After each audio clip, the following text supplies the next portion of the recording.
Scratch a fait une mise à jour. Oui, Scratch a fait une mise à jour. Et pour une fois, ça pourrait bien être utile.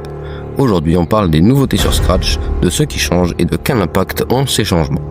Et pour une fois, on pourrait bien avoir du positif sur ce sujet. Ne perdons pas de temps, voyons ce qui a donc changé. Tout d'abord, depuis fin juillet, un nouveau bouton est apparu sur l'affichage de nos projets, le bouton Set Thumbnail, c'est-à-dire définir la miniature en français. Concrètement, ça sert à quoi? Eh bien, avant, la miniature d'un projet était ce qui était affiché à l'écran quand on sauvegardait le projet. Donc pour choisir la miniature, il fallait créer un costume exprès, l'afficher quand on sauvegardait le projet, et enfin programmer le costume pour qu'il ne soit pas visible quand le projet est lancé évidemment.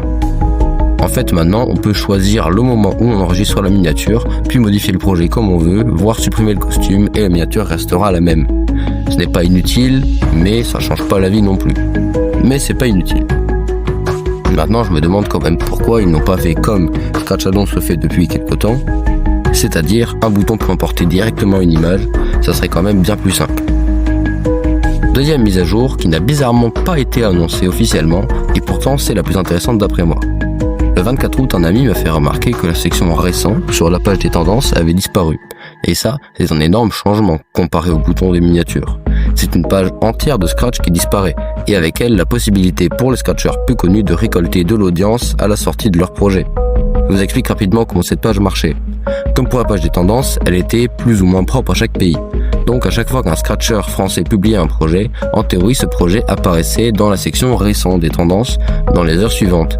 Et tout le pays pouvait voir ce projet là-bas. Mais avec les serveurs surchargés, ça marchait plus toujours très bien. Donc cette page a été supprimée. Pourquoi? Eh bien probablement pour la raison que je viens de donner, et aussi probablement pour réduire la surcharge des serveurs, qui avait un impact sur une page encore plus importante, à savoir les tendances.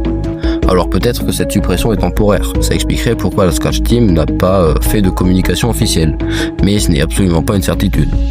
En tout cas, si ce changement nous permet enfin d'en finir avec les bugs des tendances, alors ce serait une bonne chose, ça c'est sûr. Mais attendons de voir, peut-être que dans les jours à venir, plus d'informations nous seront données. En tout cas, merci d'être resté jusque-là.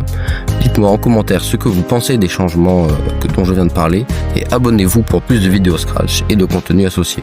On vise 500 abonnés, donc je compte sur vous. Si vous voulez, lâchez un petit like, c'est gratuit, et je vous dis à bientôt.